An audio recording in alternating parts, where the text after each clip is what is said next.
to be honest, I mean, I've always sort of said that the Fed shouldn't be run by human beings in the first place, that there should be basically an administrative staff that really the key variable here is what is money? And is the next 40 years of stock market performance going to look like the past 40 years? And you can look at the last 40 years, and there were a lot of dynamics there. So, Cullen, let's just jump right into it. One of our favorite topics, and I'm sure the listener would know this, given that you've been a guest here so many times. One of the favorite topics that we almost always talk about is inflation, and this episode will be no different for the first part of the interview. So I was going for a walk with my wife the other day, and my wife told me about this famous rapper called Cardi B. This is my way of easing into a question I clearly know nothing about. But anyways, Cardi B is a rapper, and she's rapping about lettuce costing up to $7, which just sounds crazy. And that led my wife and I to talk about the personal consumption expenditure price index, also called PCE. Now, my wife's an economist by trade, so that transition probably isn't as odd as it might sound to you out there. But anyways, CPI, on the other hand, is often referred to as headline inflation. That's what you read about in the newspapers. That is reweighted every 2 years, whereas PCE is reweighted to reflect changing consumption patterns.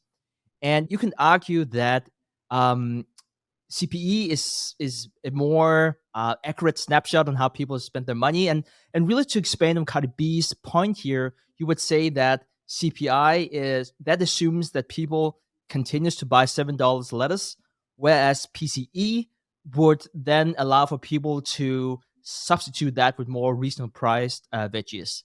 Mm-hmm. Now, with all of that said, Cullen, could you talk to us about PCE that we don't hear as much about, and what that tells us about the current purchasing power of the American consumer?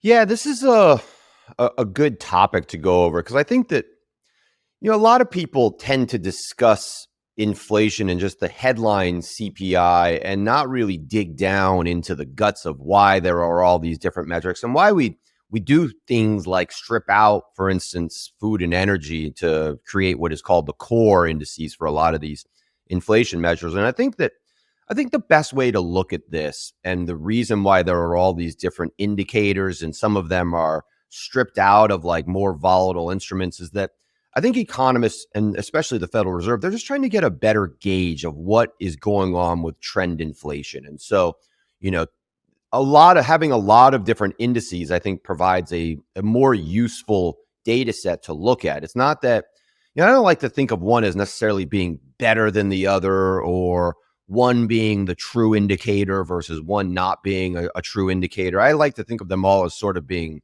complementary to each other. And they all kind of give us a different bit of information about what's going on with inflation. But the big kicker, like you said, with PCE versus CPI is that consumer price index is really, it's a household survey, basically. So they're trying to get a survey of what is really only urban consumers and what their price basket looks like on, it used to be a biennial basis. That I think they just moved it to January 2023. I think they just moved it to, they're updating it annually. So it's still, though, it's not necessarily, the basket is sort of fixed at an annual basket, rather than the PCE actually updates the basket every month. And so, like you were alluding to, what this does, and the advantage of the PCE there with that, is that this allows for what's called substitution effects in the way that consumers actually perceive these things. So for instance, like right now, eggs are crazy expensive because there's a shortage of eggs. And so like this is actually a good real-time example. I have a 1-year-old and a 2.5-year-old, and they love waffles. So I make waffles every Sunday for the whole week. And in the last few weeks, weirdly, I have chickens that haven't been laying because it's the wintertime here in San Diego and they lose all their feathers. So I won't get into all that nonsense about how chickens work. But anyways, I know that the price of eggs is crazy high. And so, but rather than making the waffles with eggs, I'm using bananas. So you can substitute bananas out for eggs. And so that's what I've been doing. So I'm literally, there's this substitution effect in the way that I'm making waffles, because I see the price of eggs and I'm just substituting something that is, similarly delicious inside of this meal. But I'm actually buying something that is less expensive. And so the PCE actually updates monthly, and it actually accounts for that. And so the difference that's actually much more substantial in the PCE versus the CPI is that the PCE is really a business-based index. They're surveying businesses to get the cost of goods and services. And the advantage of that is that you actually end up getting a broader price index, because there's a lot of things that businesses actually pay for on behalf of consumers. And the biggie there is actually healthcare. So businesses in the healthcare market tend to go out and actually they're bidding for, the cost of insurance on behalf of consumers. So like if you have a healthcare package through your employer is actually the one that is paying for that. And so you're getting a broader subset of all of these different things. And one of the things that the PCE ends up doing as a result of this, because it's such a broader index, you end up getting I think a lesser effect from a lot of the different items. So for instance, shelter in the CPI is like 35% of the index, versus in the PCE, shelter is only like 20% of the index. And so one of the ways that I like to think about all this stuff is like, think of it like from the stock market perspective. Like, why do we have the Dow Jones index and the Standard & Poor's 500 index and the Wilshire 5000 index and the NASDAQ 100 index? Well, all of these indices provide us with a price of different but similar things. And so there are different ways of viewing what are the price trends going on inside of the stock market. And all of that information, it just provides us with a better idea of what is going on with the broader stock market. And the same thing is true here with these consumer price indices, where we're looking at all these things and economists are just trying to get an idea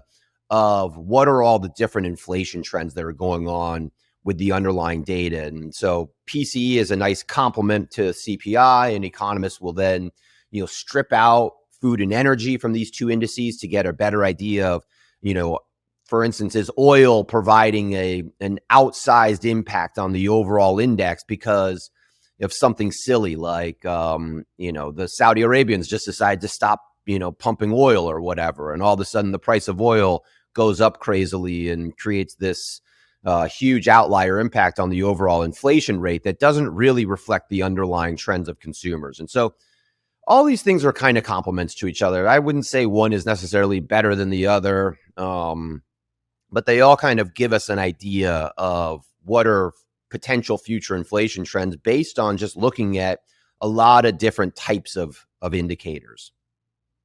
And Colin, whenever we talk about inflation, we must also talk about central banks. One argument you often hear is that it's a problem that central bankers are not elected. And I read Gavin Jackson's new book, Money in One Lesson, and he sees this differently. His take is it's more of a trade-off. So on the one hand, central bankers are independent governments. So for example, presidents are not supposed to tell them what to do beyond the dual mandate that they have about controlling inflation and also stabilizing the economy. And that insulates expert decision-making from political pressure, at least in theory. I'm sure some people would not whenever I say that we've seen presidents or presidential candidates wanting a low interest rate up to an election. Because short term, that's good for unemployment and the economy, which is crucial in terms of winning the election. But I also think that if you ask most voters, would you like a low interest rate or a high interest rate? They were also, they want a low interest rate. However, what Gavin Jackson, going back to his argument, what he's talking about is that this is a trade-off because not having democratically elected central bankers comes at a cost of accountability and democratic control. So with all of that being said, do you think that central bankers should be elected? This is an interesting question. You could get into the weeds on all sorts of debates. Like, is the Fed truly independent? Or, the Fed likes to describe itself as independent within government.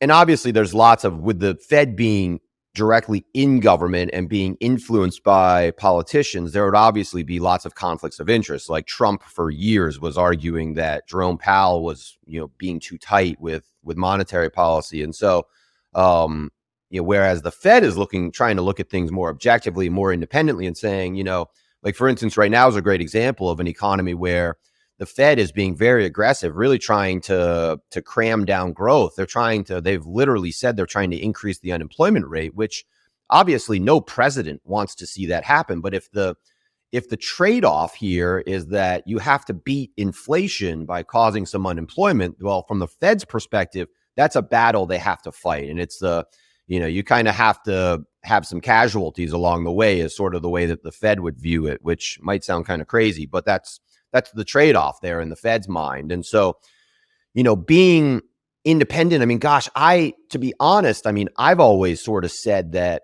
the Fed shouldn't be run by human beings in the first place, that there should be basically an administrative staff that operates certain facets of the Fed, but that I've never loved the discretionary monetary policy side of everything, where you get even these independent, very objective thinkers, obviously brilliant people, but people that are just as prone to mistakes as anybody else. And so you can have the smartest guys in the room, doing very stupid things, or just doing things that are, I think, when it comes to setting interest rates and predicting inflation is just incredibly difficult to do. And so having a discretionary approach to this, to me, has never really made a lot of sense. And I've always been more in favor of doing something that was a little more systematic, where the Fed was operating more like an algorithm when it comes to interest rates. And then, obviously there's some manual override that's required in certain environments, or certainly with certain facets of the Fed's operations. But me personally, I mean, I wish that the Fed wasn't even manned by people. I wish there weren't, 12 board members and a FOMC chief that were just talking about the economy and trying to predict things that in the macroeconomy are just virtually impossible to predict. So, but in terms of being elected versus not being elected, I think that the Fed is structured in about as, I think, practical way as it could be in the present environment, because what the Fed is really, their primary role is to operate as the independent regulator for the banking system and as a payment processor. That's their primary role. A lot of the stuff they do tangentially to that, like setting interest rates and quantitative easing, it gets a lot of press, but it's not really their primary role. They really are operating as like an independent regulator over the banking system for the most part. And they don't get enough credit for how good they are at that. The Fed actually operates very seamlessly in meeting that objective. Where things get tricky is when they start getting involved in these discretionary changes in terms of changing their balance sheet and interest rates. And those are the sorts of things where I do think it's, I don't want to say counterproductive, but not a very efficient way to set policy. So at least the way it's structured now, though, they're able to be independent enough where, like, Powell he did a pretty good job in the last 4 years, looking at certain presidents and saying, I know you're very loud and influential, but I am going to stick to my guns here because I see the data and I'm trying to be objective. And so, it's a flawed institution in the way that it's set up inherently, because I think that the institution itself just isn't able to actually achieve a lot of the things that's demanded from it. Like I've always said that the Fed, even when they're fighting policy, they have extraordinarily blunt instruments. So even if these people, if they were super objective, independent, non-elected officials running the Fed, even in that environment, given the tools that they have, interest rates and things like balance sheet changes, they're very, very blunt instruments. So very ineffective, lagging sort of policies that don't have an immediate impact on the rate of inflation. And so it's very easy to look at this whole institution and be super critical because its structure is sort of inherently inefficient in the way that it's designed. But I don't know. I try to be somewhat forgiving of the people running it, just because I know how hard it is to predict inflation and try to manage it given the tool set they have. But Yeah, I wish they would move to a system where we didn't even have to think about voting for people to operate in, where it was more of an automated system. Maybe this new Chat GPT artificial intelligence could become the Fed chief for the world or something. Who knows? Yeah. So, Colin, let's talk about the velocity of money and how that's related to inflation. And let's set the scene and look at the three actors. So you have money supply, production, and inflation. And let's say that money supply grows by 20% and production is only half of that, so 10%. What happens to inflation?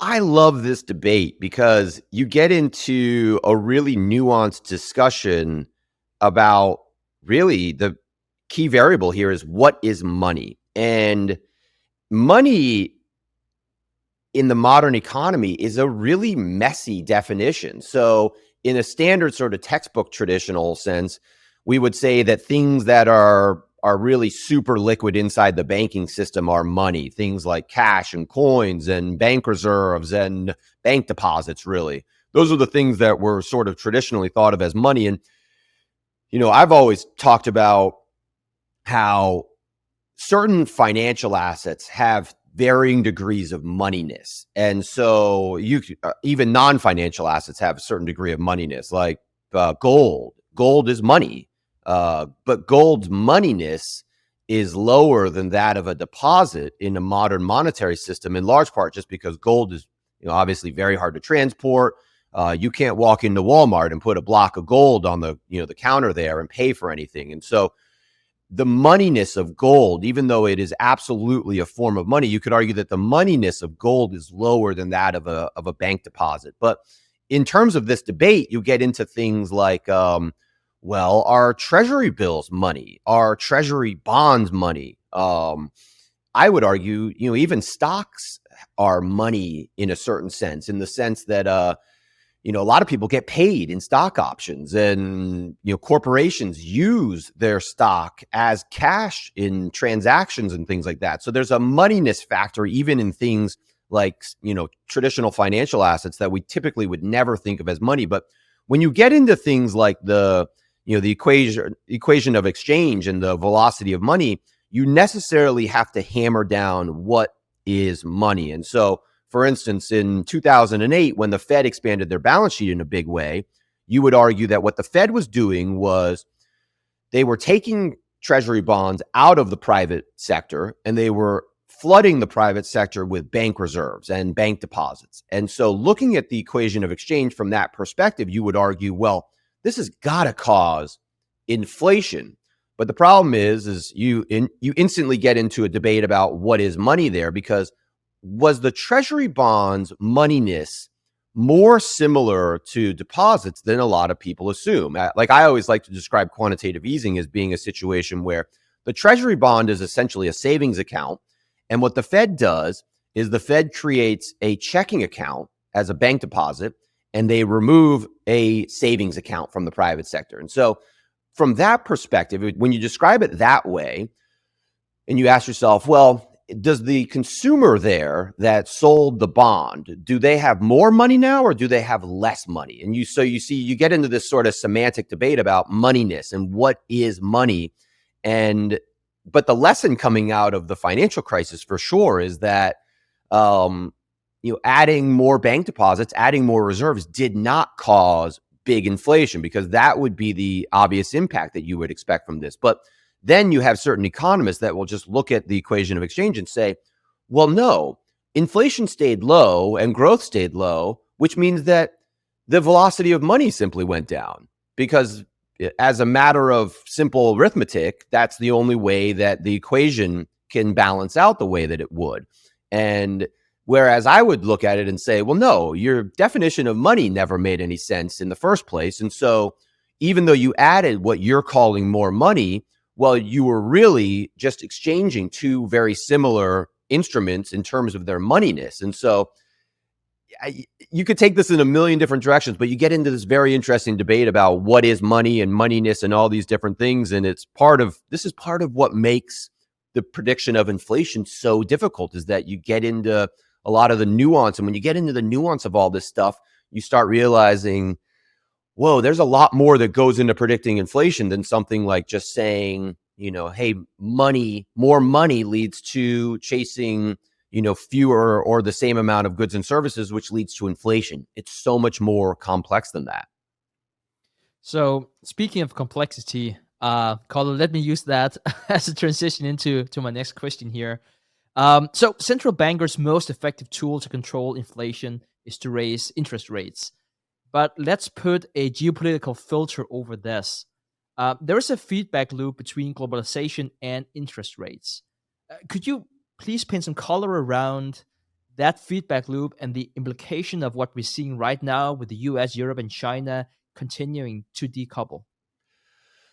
Yeah, I mean, it's interesting because even as the world is decoupling from the dollar increasingly, but this is a very, very gradual exercise. So, I mean, the dollar is still by a huge margin the world's most important reserve currency. So there's lots of reserve currencies around the world. And reserve currency basically just means does a foreign government hold your currency in reserve for some strategic purpose, or do they end up inheriting lots of dollars for some strategic purpose or from a trade relationship? In the case of the United States, the rest of the world ends up with lots of dollars in large part because US consumers just buy lots of stuff. And so foreigners are big sellers of things into the United States. So China, for instance, they send us lots of paper plates, but we send them lots of dollars. So when you look at the Chinese balance sheet, they necessarily end up holding lots of dollars in reserve just as a function of trade. And so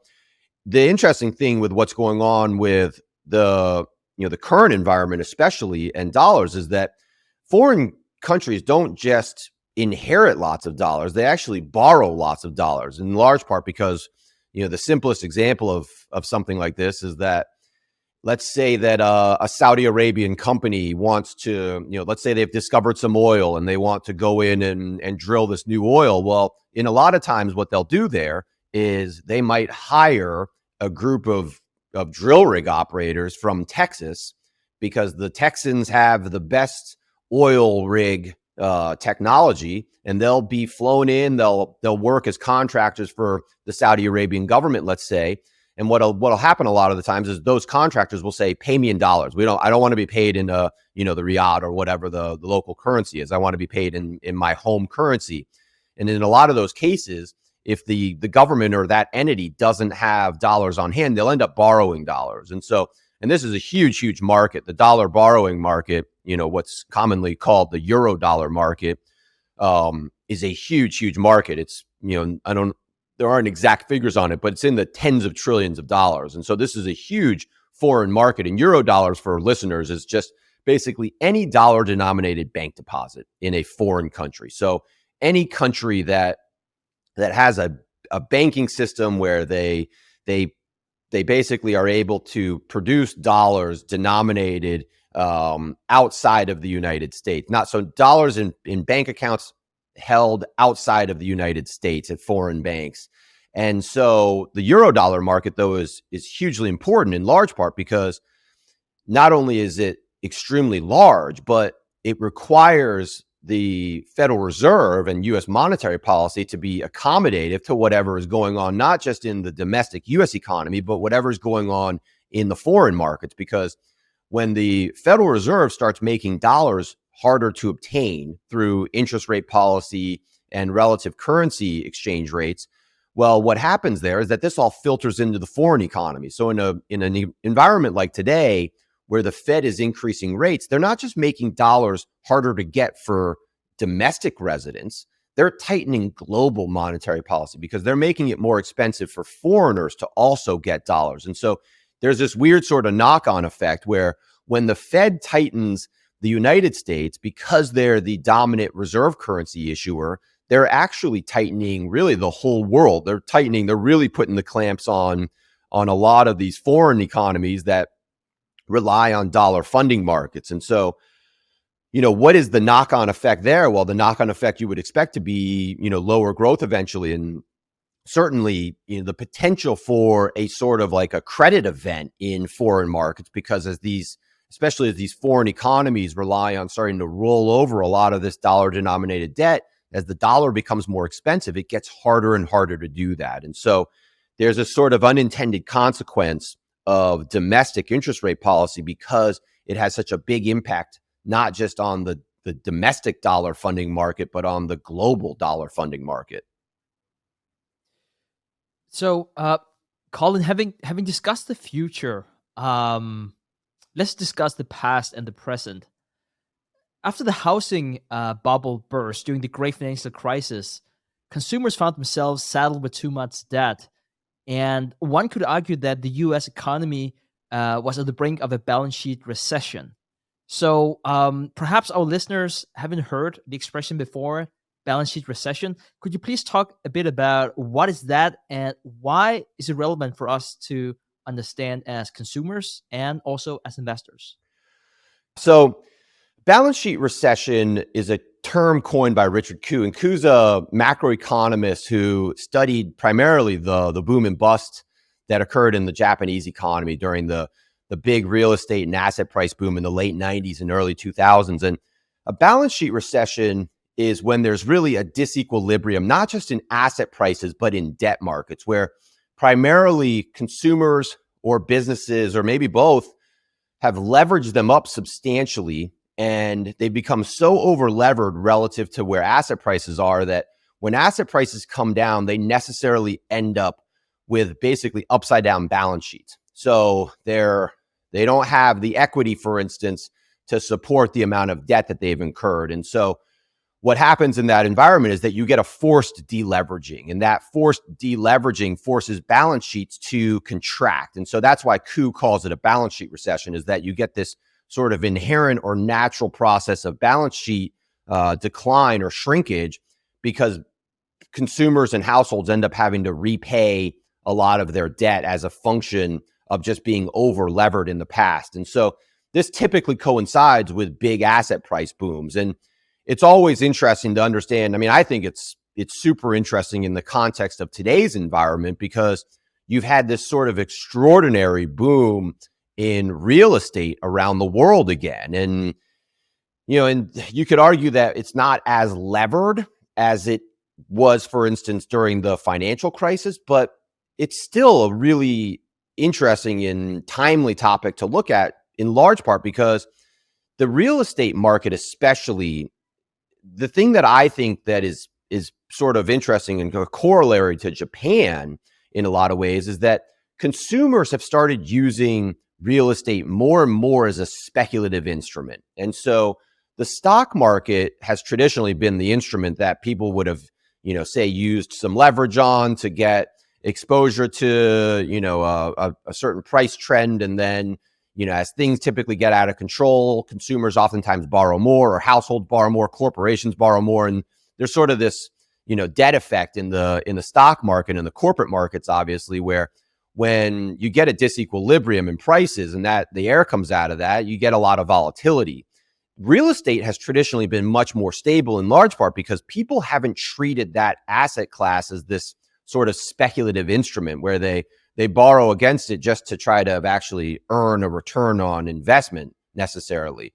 In the last 20, 30 years, as the global economy has kind of grown, the real estate market has become a much more speculative instrument. And so there's a huge leverage effect in real estate inherently. And the thing that makes this all interesting in the current environment is that if real estate is becoming a more volatile instrument because people are using it as a more speculative type of instrument, well, does that financialization in the economy create a lot more instability in the long run? Because do you have this very inherently fragile debt-based market that is tied to a much more volatile asset class? And, traditionally, real estate has been very, very stable. And that's the thing that has made it, such a good investment for a lot of people, but also made it it hasn't created a lot of contagion risk in the economy traditionally, because it's the asset price itself has been so much more stable relative to the amount of debt that is used to leverage that instrument. Whereas going forward, I think that the really sort of crazy thing is that you look at periods like the COVID boom and you have a 40% price increase in real estate. Well, it would take just a 25% decline to go back to where we were just 2 years ago in the United States.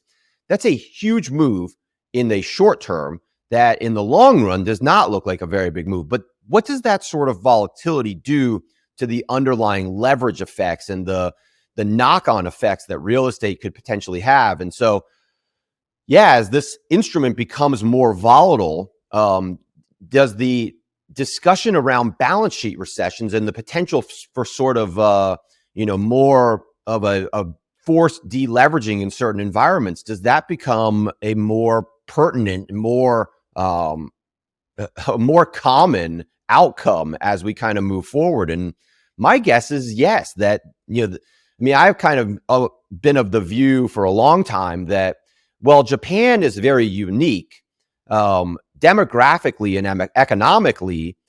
It's in a lot of ways, it's almost like looking into the future, I think, for a lot of the global developed economy. And I think that, while we may not be on the cusp of like a Japanese style 1990s sort of deleveraging and balance sheet recession, I think that the dynamics of the balance sheet recession are much more important to understand today than they ever have been, in large part because the future of the borrowing markets, especially in the real estate market, they look more and more Japanese as time goes on. Yeah, that's an interesting observation. And perhaps not. We need to rewrite financial history. One of the things that's also being debated these days is the 60-40 portfolio, so stocks and bonds allocation.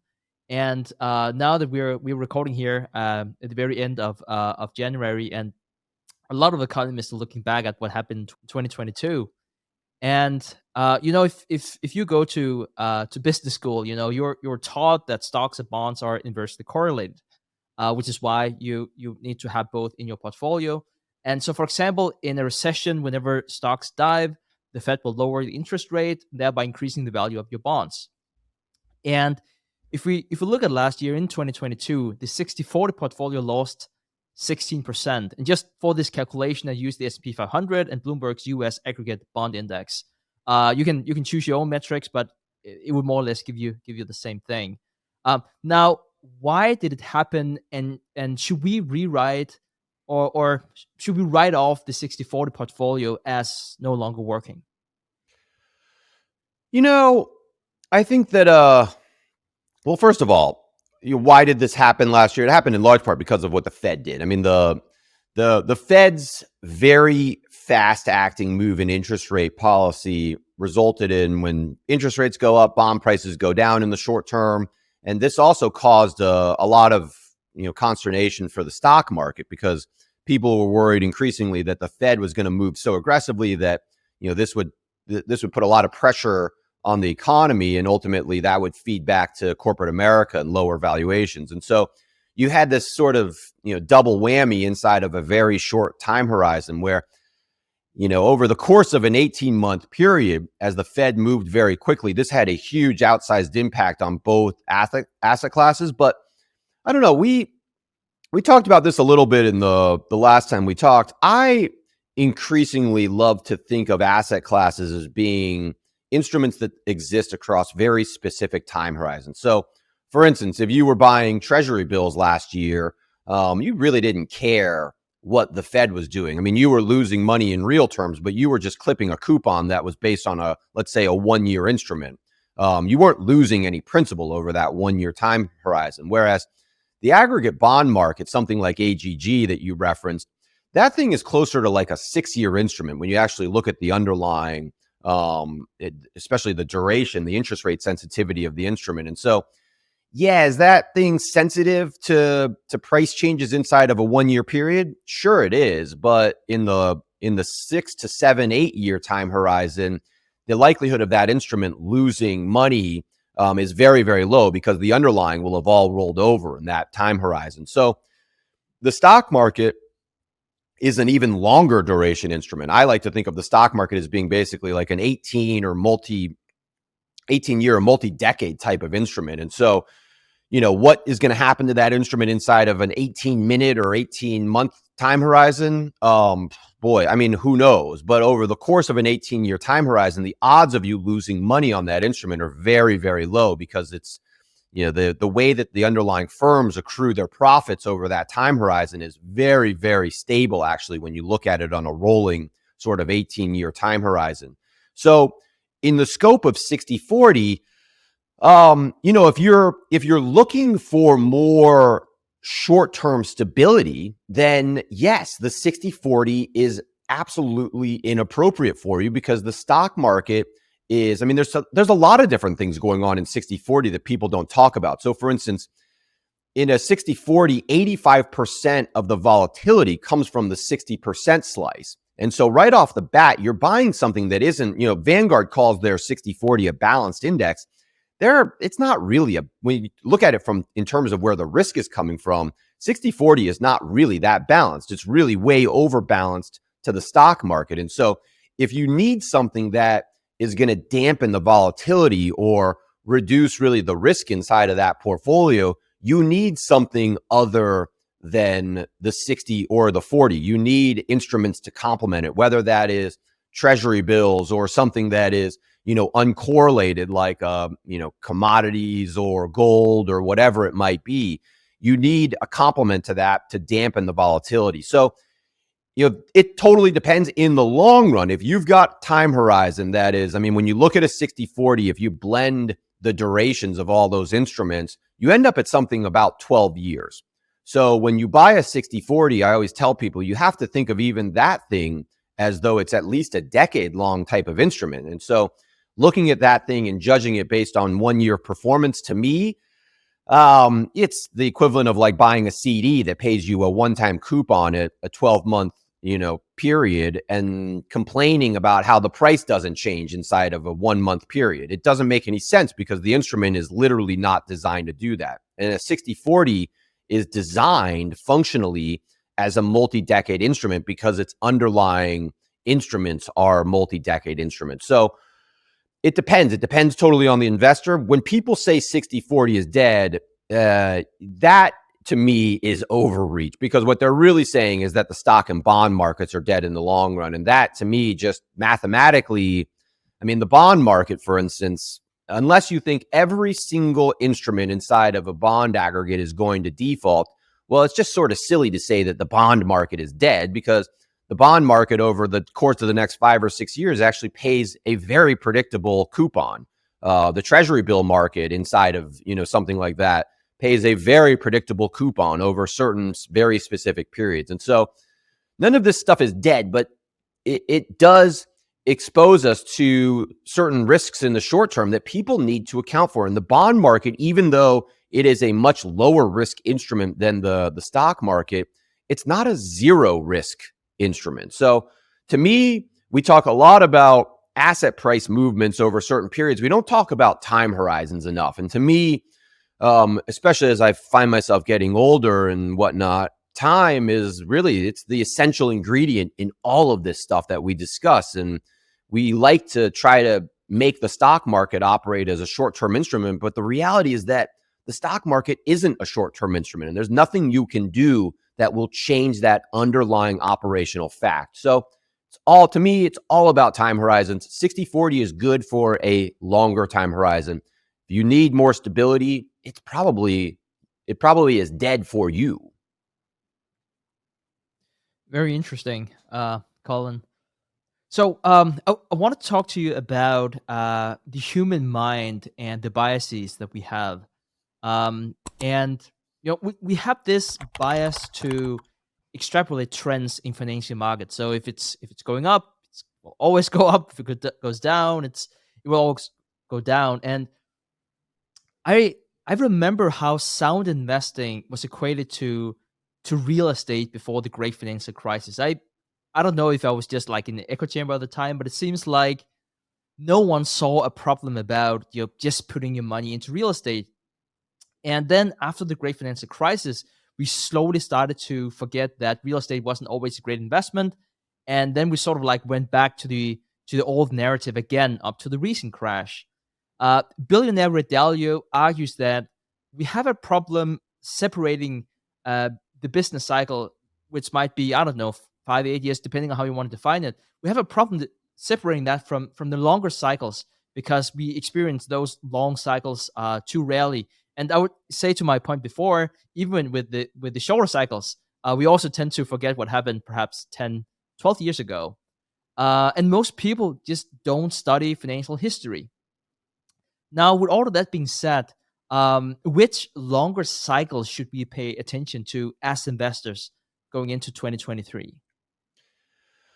Well, in terms of history and looking at the markets going forward, this is a really actually important question, because I think that like the other day I was talking about on my website, Pragmatic Capitalism, is the next 40 years of stock market performance going to look like the past 40 years? And you can look at the last 40 years, and there were a lot of dynamics there that operated as tailwinds, especially in the United States, that are no longer necessarily going to be there. The big one, obviously, was interest rates falling. Interest rates falling for 40 years created this, the huge tailwind to the stock market that in the environment we're in now, obviously interest rates just can't fall nearly as much as they did starting from the 1980 period. And so the other biggie, I would argue, in the United States was the development of the technology markets, in especially the United States, where the sort of the big technology firms in the USA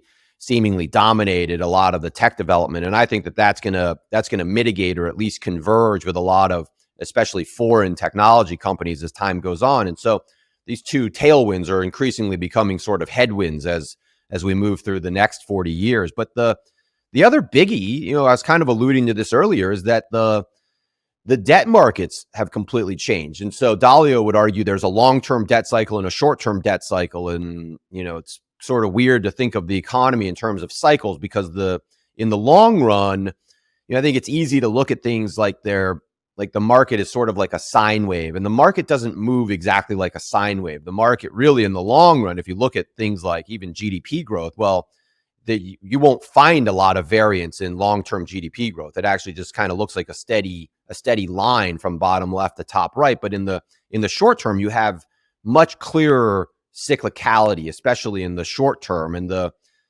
big driver of that is not just debt and borrowing and these sort of things that are related to creating what Dalio would call more of a long-term debt cycle. But really, I would argue a lot of it is, most of it probably, is just behavior. People who, God, look at the last 2 years where people are, bidding up crazy assets like, Bitcoin going to 67,000, and AMC and GameStop and all these stocks that seemingly had no underlying fundamental basis for what they were doing. That, in an efficient market hypothesis world, these things shouldn't move the way they do. But they did, and a lot of them have stayed that way, I think in large part because the more behavioral aspects of a lot of these debates has become very, very clear, that the markets are not nearly as efficient as someone like Gene Fama would argue, and that, the sort of behavioralist, the Richard Thaler type views, or the Robert Shiller type of views, that human emotions and animal spirits drive so much of this stuff that it can lead people to do stupid things and actually result in stupid prices for much longer than people might expect. And so in the short term, I think human behavior is hugely important to understand when we look in terms of cyclicality. In the long run, markets will look very efficient, but in the short term, the way you get to an efficient looking long-term market is through lots of short-term behavioral mistakes, in essence. And so that's the primary driver of these boom and bust cycles. And, right now, I think we're kind of in the middle of what is basically the decompression of like the irrational exuberance of the COVID boom. And we're kind of digesting that big asset price boom that occurred in the last few years. And this is all a behavioral exercise where, we're all grappling with what is the Fed doing in the short term, and where are interest rates going to end up being? Where is inflation going to end up being in a couple of years? And this is all an exercise in basically us making our best guesses and trying to grapple with our emotions in the short term in the process of creating what looks like a relatively efficient long-term pricing market. So to me, you have to understand these big long-term sort of secular dynamics, like things like demographics. And I think it's very useful to use sort of a multi-tiered approach where you're looking at, what is the baseline long-term sort of secular trend in certain things like technology and globalization and demographics, these things that have huge, huge macroeconomic impacts, but then also layer that in with something that is more short-term, like looking at human behavior and the way that behavior drives markets to sort of gyrate more than maybe they should be based on what a lot of the long-term demographic trends or technology trends might expect things to look like. So it's difficult. You have to sort of, I think, understand the cyclicality of human behavior inside of the short term relative to the longer term, more sort of secular trends that are more long term by nature. So, Colin, shifting gears here, I can't help but tell a quick and funny story about the 19th century. So this is about the Bank of England. And the Bank of England installed a weather vane to track trade winds. And why did they do that? Well, whenever they could tell whenever the wind allowed more ships to dock in London's ports, because that could and would affect the number of goods for sale, or if they carry gold, then the money supply. And I just kind of feel like that's a funny story because continue talking about central banks and making predictions and how to act. Well, my next question is not about weather vanes, but about central bank interventions in general. And Christine Lagarde, the president of the European Central Bank, pledged in 2020 to use the central bank's QE program to tackle global warming. For example, one of the theories that were discussed was one could imagine excluding companies that were not green from their bond repurchase programs. So my question to you, and I'll try not to make it too value based, even though I kind of feel like I've lost the battle already on that one. But my question to you is: should the central bank, other than the dual mandate of maximizing employment and stabilizing prices we already talked about, should they also have the mandate to fight global warming? Oh gosh, you have to love a story where, I mean, what is more unpredictable than the weather? You could joke that, the only people who are worse at their job than economists are weathermen. And that's not to knock on weather people, but predicting the weather is just hugely, hugely complex. You can, looking at like long-term cycles and stuff, like, people for years have been saying that, California was going to run out of water. I'm watching California just get flooded away this year. So it's, all this stuff is so hard to predict, especially in the short term. And you have to die laughing looking at a group of economists trying to use the weather to then predict economic trends in the future. Like, talk about creating an indicator that is just going to be just complexly wrong in the long run, endlessly. So, in terms of the whole ESG debate, the environmental sustainability governance debate, how involved should governments be in this, and how involved should especially central banks be? I mean, God, we talked about how blunt the central bank's instruments are already. I mean, I think that using the balance sheet and interest rate policy and anything like that in a discretionary manner is already sort of misguided. So I think that adding a layer of sort of morality to it is even more misguided. Because, I mean, this is the interesting facet of this debate, is that I always tell people that within the realms of legality, how do you argue morality on top of that? I mean, is a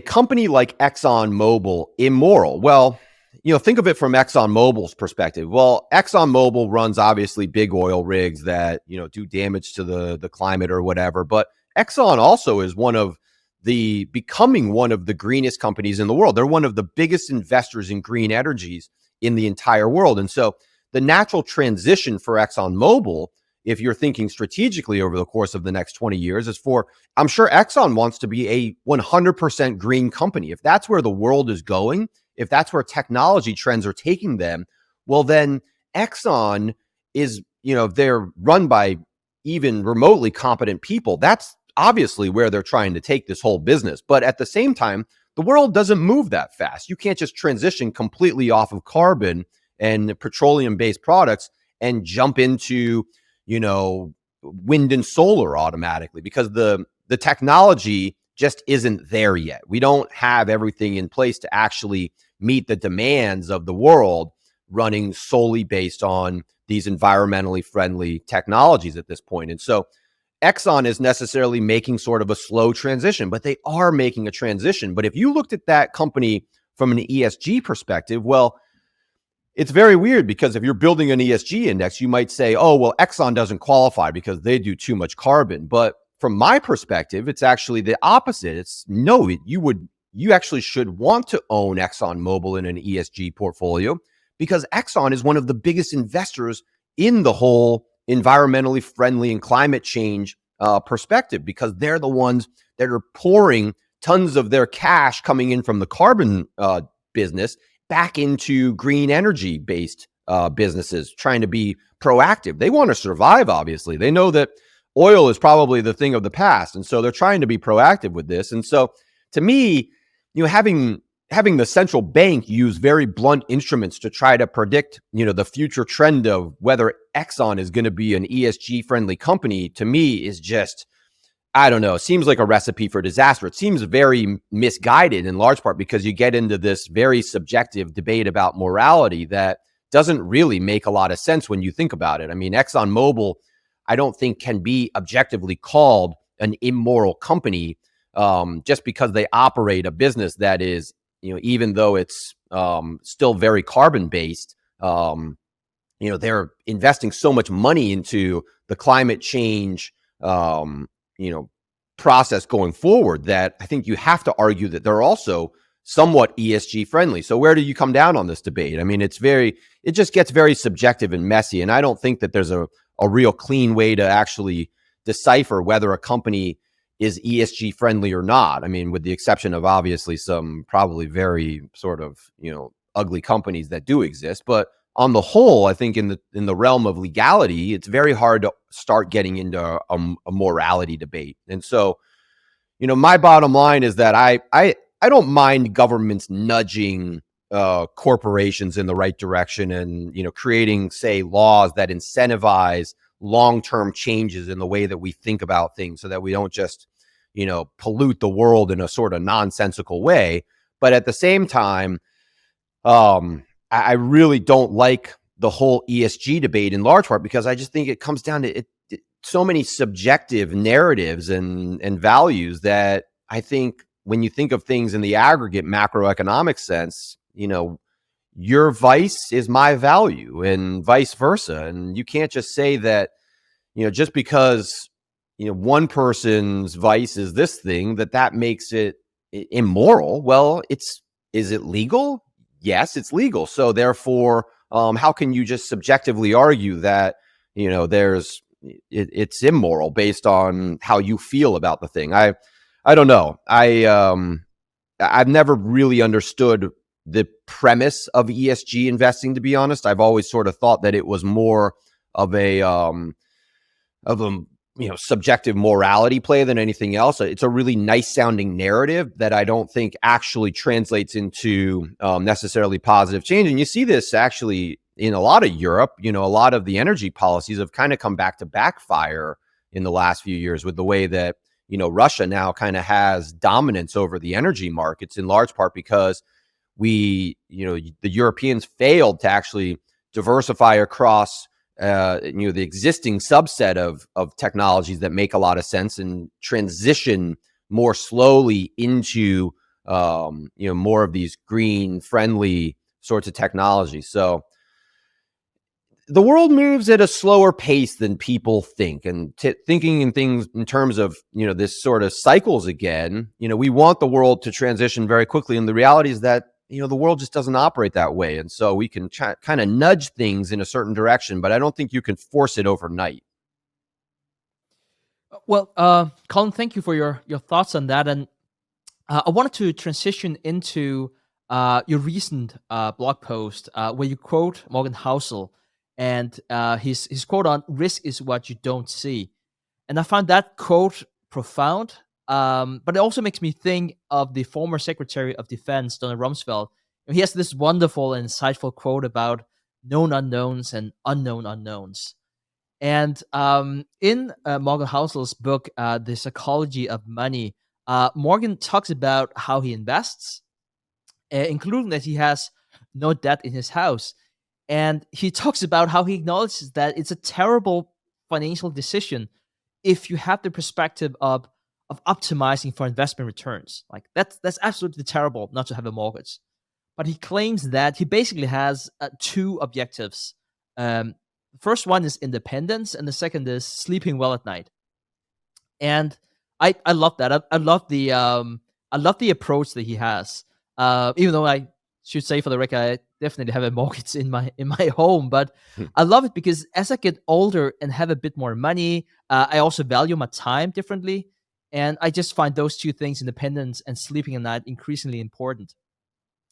And I also should say that independence to Morgan Housel, and what I would like to bring into this conversation, it does not mean stop working. It doesn't mean like going to the beach for the next 10 years and sipping a margarita or whatever. It means that you only work on what you like to do with the people you like to do at times that you want to do and for as long as you want to do. And I can use this example here with you, Cullen, as an example of that. At least I won't speak for you, but at least here on my end. But knowing that risk is what we don't see, and we have unknown unknowns. How can we build a portfolio? If I can see if I can tie a bow around all of this, how can we build a portfolio with those two objectives in mind? So a portfolio that secures us independence, but also sleeping well at night. How can we even start to approach that? I know I covered a lot of ground with that question. No, it's great. I mean, I feel like, Stig, you don't have kids, so I feel like you already figured this one out. You've already solidified your independence and you sleep well at night. So the rest of us are out here having kids like idiots, and we've given up our independence and we sleep badly. So I'm kidding. I love my kids. Right, Cullen, you sleep like a baby at night, right? Like wake up every 3 hours and cry, right. and then go to bed and wake up another 3 hours and cry again. Right. Anyways, no, just kidding. Poop my pants in the middle of the night, need a diaper change a couple times. Yep, that sounds exactly right. No, but this is actually, I've started writing a lot about this, and I don't know if it's just the fact that I'm getting old and worried about dying now, but I'm just endlessly obsessed with time and optimizing for time. And I listened to this pitching a podcast on a podcast, but I listened to The Drive with Peter Attia and Bill Perkins the other day, and Perkins wrote the book Die with Zero, and he talks a lot about all of the issues that are kind of involved in this question and optimizing your life for time rather than, we seem to optimize our lives in lots of other ways rather than thinking about them as being time optimized. And I love this concept inside of portfolio construction because I've spent my entire career optimizing portfolios for asset returns, and everyone in the entire industry does this. They basically, what we do is we look at a big subset of asset classes, and mostly what we do is we run, expected future return analysis, or we run back tests, and then we take, let's say, 5 to 10 instruments that create the optimized risk-adjusted return. And then you take those 5, let's just say 5 asset classes, and you put them in your portfolio. And that portfolio is the optimal risk-adjusted return portfolio, okay? What that portfolio does not do at all is it doesn't account for the concept of time. It does not optimize for time inside of that portfolio. So this risk-adjusted portfolio that is optimized for returns, well, that thing might be filled with, let's just say it's filled with super long duration style instruments. Let's say it's filled with venture capital. It's filled with technology stocks. It's filled with long-term treasury bonds. It's filled with gold. And you've got all these instruments that are inherently very long-term instruments. All of those things, what they'll do across time is, even if in the long term, they give you the most risk optimized portfolio, so they're creating the best risk adjusted returns, they don't necessarily help with the sleep well at night aspect of all of this. And so for me, I've increasingly become just a huge advocate of what I've started calling all duration investing, where I actually go in and I'm looking at the time horizons over which certain instruments exist. And so, Morgan's a great example. I know Morgan fairly well, and I know Morgan, like me, holds way more cash than he probably ever should. And he does that because that's his sleep well bucket. And to me, there's what you're really doing there is when you hold cash, you hold what is an inherently short-term instrument. And the trade-off there is that you have nominal principal stability inside of a cash deposit account or something like a treasury bill, but you're giving up the potential for much more long-term principal growth, basically. And so the stock market, it's the exact opposite of cash in the sense that the stock market will give you great real returns in the long term, but the sacrifice or the trade-off there is that you're going to have a lot of overnight instability in that portfolio. And so to me, when you're building a portfolio that's giving you not only independence and helping you sleep all night, well, you have to really understand time and how it relates to the way that not only the way you think, but the way that you spend money, most importantly, because in terms of, this is basically the way that a lot of big pensions think about this too, because pensions naturally pay out a lot of their investment returns over time. And so they have what's called an inherent asset liability matching process over which they exist because they want to have very long-term asset growth, but they necessarily have short-term liabilities that they have to pay out. So they're almost like operating a 4% withdrawal rate every year or something like that. And they have to have a certain degree of liquidity. The pension fund operates like a retiree to a large degree. And so you need liquidity inside of that portfolio to complement your long-term growth. And so pensions end up inherently having to think across very specific time horizons. And I think a lot of independent retail investors don't do that. They think of what's the best way to generate the highest returns in the most efficient way without a lot of downside volatility. And that process doesn't necessarily involve thinking in terms of time horizons. And I think that when you come at it from the opposite angle, where you start attacking the equation from the liability side, and especially from the time horizon side, well, you accept a lot of the sort of trade-offs that exist where you can't sleep well and have a pure 100% stock market portfolio because the stock market won't help you sleep well at night because the stock market's going to move 1%, while you're, pooping your pants and crying yourself to sleep, So that's the big kicker for me within the context of this debate. And, the related topic to this with FIRE and the financial independence retire early movement is similar in the sense that a lot of people will, especially in the FIRE movement, I think end up creating very, very aggressive portfolios because they necessarily need to take more risk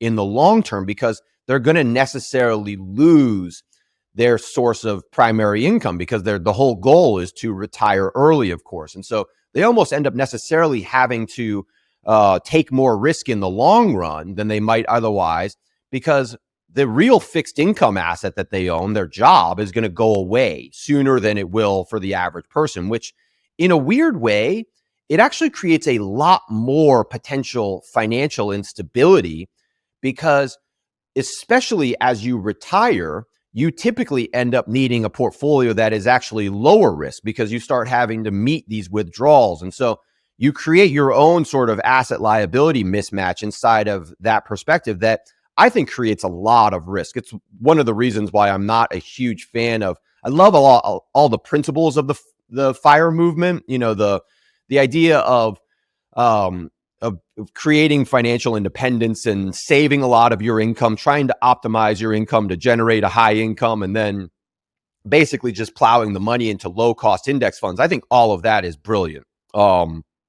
Not necessarily a huge fan of the retire early part, in large part, not just because I think you can create this portfolio imbalance that I was just alluding to, but the whole retire early mentality to me sometimes, it creates a lot of risk where I see people that retire, they they oftentimes lose their sense of purpose. And I think that's the bigger behavioral risk with the FIRE movement, is that people who oftentimes transition into retirement struggle with what is their purpose in life now, because they've spent, 30, 40 years where their purpose was their work to a large degree. And I don't know, I'm a bigger fan of sort of easing into it or transitioning into a retirement of sorts, where you're maybe never fully retired, or you still maintain a certain sense of purpose doing things for other people that is providing value and still maintaining an income of some sort that doesn't leave you being a slave to a corporation, but helps you ease into a less rigorous employment process where you're still technically retiring, but still maintaining a sense of purpose to a large degree. That's interesting, and I wanted to continue along those lines about this new generation of investors, whether they're in FIRE movement or not. I read Redellio's book quite a few times, Principles, and he talks about how he lost all of his money whenever he started his finance career, and he was 32 whenever he incorrectly predicted a huge crash in 1982. And it got so bad that he had to borrow $4,000 from his dad to support his growing family. And Dalio says that looking back, it was the best thing that could happen to him, because it was crucial in terms of what he learned about diversification, and as a building block to how he later grew his wealth to be one of the wealthiest people on the planet. And I come from a place where different generations experience different things in the financial markets, and therefore have different realities. And today you have a new generation of investors who might have read about the financial crisis in 2008, but haven't experienced a prolonged, painful recession. They might have experienced the COVID crisis, and that came with some painful social costs. But from a financial market perspective, it really can't be compared to what happened in 2008 or the ones before. What happened. You had a lot of money printing, and you had a bunch of fun stuff going on. You had a lot of subsidies. It wasn't really like a recession like what you've seen in the past. Mm-hmm. Now, this new generation of investors, they might have experienced a recent bear market in last year, and are perhaps staring into a recession, perhaps not, depending on how you want to define it. But they really haven't really felt the pain that other generations have. So I guess my question to you is, which blind spots would you say that this new generation of investors have? And perhaps using yourself as an example, coming from another generation, where do you think you have blind spots? Which I know is a paradox in itself for me to ask about. Yeah, I mean, it's interesting, because going back to the discussion about behavioral biases, and especially behavioral cycles, and the way that human emotions impact all of this. Well, this is always the variable that you can never eliminate. So no matter how efficient the markets might become, there are always facets of all of this that are inefficient, because all of the participants are inherently inefficient behaviorally. And so even in the case of someone like me, who I haven't been around forever, but I've lived through now, 3, 4 pretty big bear markets that shaped me in a lot of ways. And I've seen, though, the way that not just a persistent sort of grind like the early 2000s can wear on you, but that was, for people listening, I mean, that was basically 3 years of the stock market just kind of ticking lower, every single month, basically. And that's, it was a grind. It was only 3 years, but it felt like 20 years, just because it seemed to never end.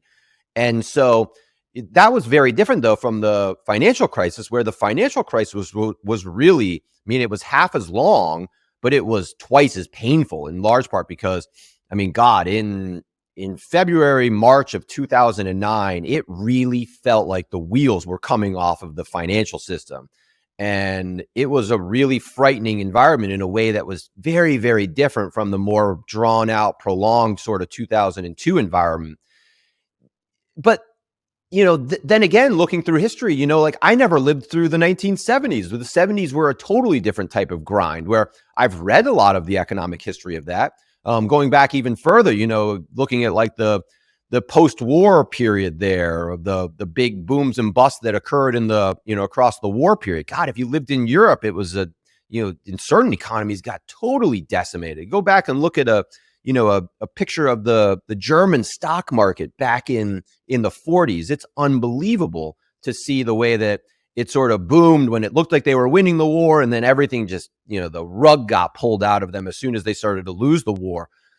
You can read about all that stuff, but you can never actually experience it until you really experience it. And you never know how you're going to respond until you actually are in the thick of it. And so, yeah, I mean, looking at it, even someone like me, I might be more behaviorally robust to market gyrations than, say, someone who's 20 years old and fresh, on Wall Street or something. But we're both going to be challenged across environments in very similar ways as we navigate all of this. And even in, periods like, March 2020 or April 2020, I remember all that stuff and remember seeing the stock market down 35%. And when you're in that environment, even if you're like a seasoned professional, you can find yourself in that environment and say, this feels different. And it's actually interesting thinking of people like Bill Gates and Warren Buffett. They were basically saying that at the time that, Buffett, for like the first time in, I think maybe forever, was not just gobbling up every company in the world back then. I think in large part because the pandemic was so weird that you look at an environment like that and you say, this is different. There's a real practical reason why the market is down 35%. And you need to ask yourself in that environment, is it different this time? And I think that felt in a lot of ways like it was different at the time, that's the thing that makes investing so behaviorally challenging, is that when you're in the throes of a bear market like that, it always feels different. There's always a rationale for what's going on, and it makes sense in the context of that. And then the future changes and people get back to, living their lives and producing things and stuff in the long run. And, everything kind of plays out, more optimistically than I think we typically tend to think in the short term. But that's the behavioral challenge of thinking in terms of what are the blind spots, and risk is, as Warren said before, risk is what we don't know. And so a risk is what you can't see.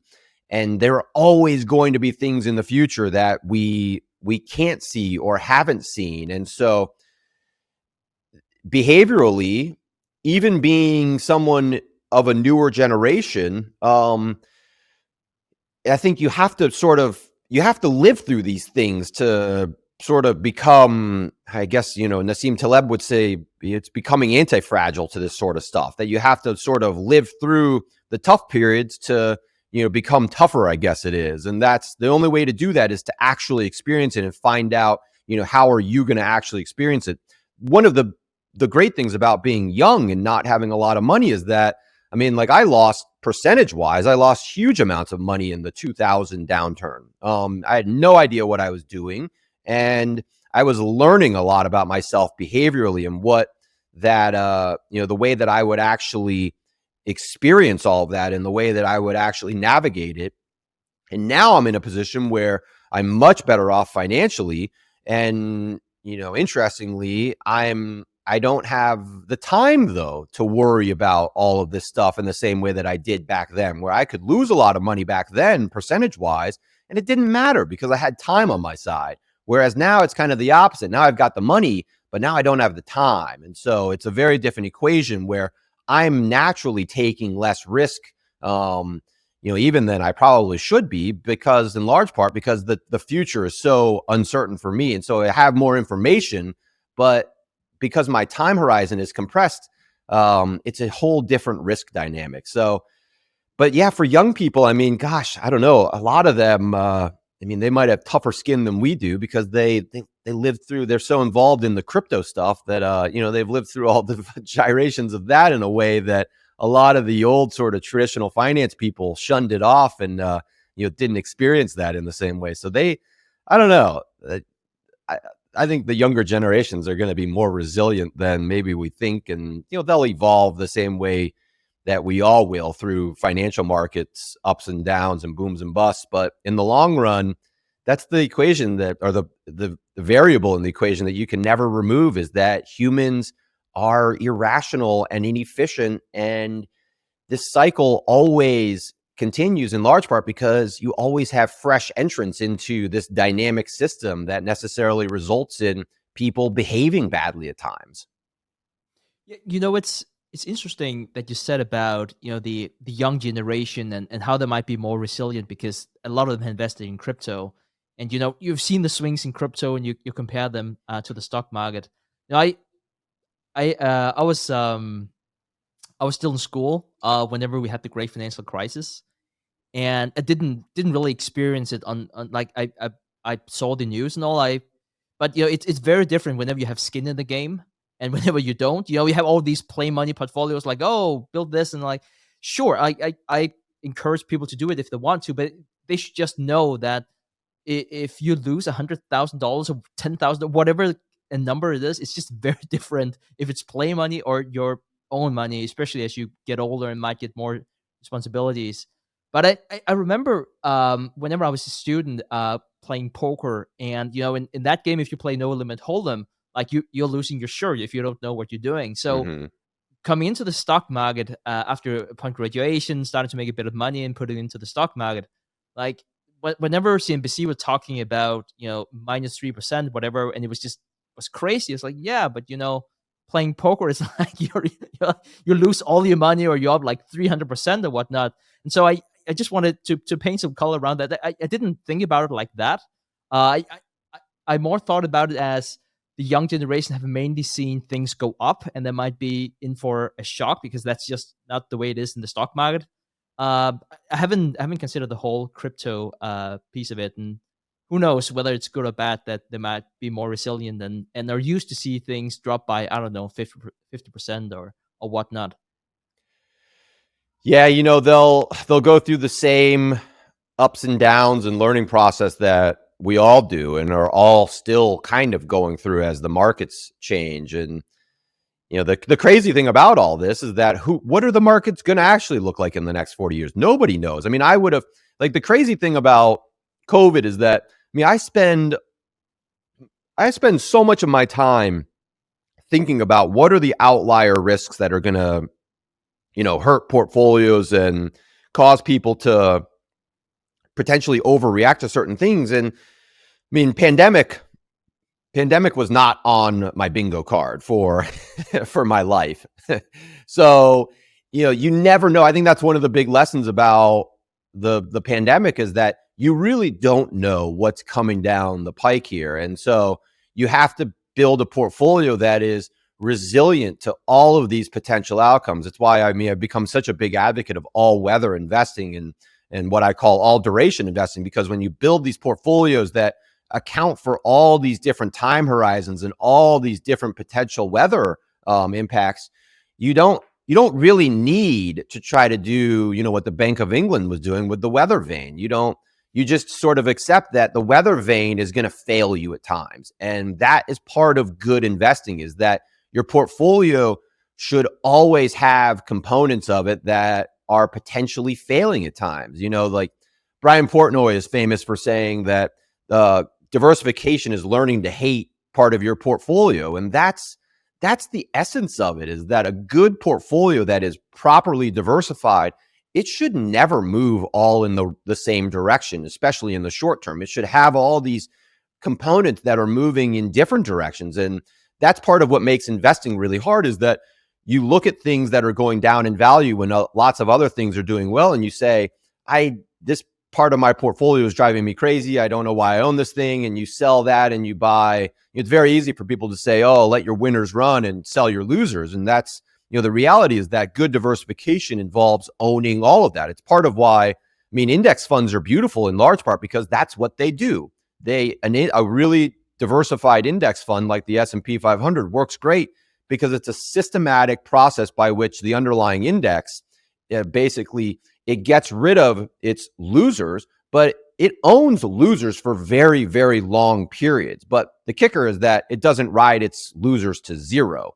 they have a systematic manner by which they kick things out and then they bring new entrants in. But in the process of doing that, they ride losers down all through the whole process. But the kicker with that is that they're diversified enough that they don't have sort of an asymmetric exposure to the losers. They have actually an asymmetric upside to the winners because they're constantly replacing losers with winners in the long run, but they still have lots of exposure to the losers in the short term. So yeah, good portfolio management is about learning to hate big parts of your portfolio across time. And that's part of the behavioral challenge of managing a good portfolio. What a wonderful way to end this episode. Learning how to hate your portfolio. But it makes a bunch of sense here. Cullen, before we let you go, where can the audience learn more about you and pragmatic capitalism? Yeah, so I'm the chief investment officer at Discipline Funds, and we manage, these all duration style portfolios for people, low cost, sort of financial planning based approaches to investment management. But most people can find my writing and work either at the Discipline Funds website or Pragmatic Capitalism, which is pragcap.com, PRAGCAP. That's where we write our blog. And we've recently started doing these 3-minute macro videos where I'm trying to do sort of, speaking of time, trying to produce these very concise macroeconomic lessons of sorts for people that help them rather than, I know people don't like to read anymore. So people prefer to listen to podcasts and watch videos. So you can find us there or, everything kind of through PragCap. Yeah, and I highly recommend. I think the name of the channel is 3-Minute Money. Is that right? 3-Minute Macro. 3-Minute Macro. Yeah. Wonderful. I've checked out a few of the videos in there, and you take questions from the audience, and that's pretty cool. And of course, also as a longtime reader of your blog on pragcap.com. So also highly I recommend that everyone checks that out. Well, let me just round up this episode and say that if you like the show, make sure to follow on your favorite podcast app. But yeah. Cullen, thank you so much for your time. I hope we can bring you on again sometime. Absolutely. I love being here. Thanks, Stig. Thank you for tuning in to today's episode of We Study Billionaires. If you enjoyed this episode, we would really appreciate it if you subscribe to our podcast feed using the link here on the screen. This will really help support the show so we can continue to provide this great content to you for free. We appreciate you being a listener and hope to see you again next time. When they did that financial repression playbook of, hold rates, basically let inflation run hot compared to interest rates, eventually people want out. There's that IMF paper by Carmen Reinhart. I think she phrased it like you need a captive audience, right? If you're going to inflate the debt away, you got to keep people in the debt. And if your money is going to lose value, how do you keep people in the money?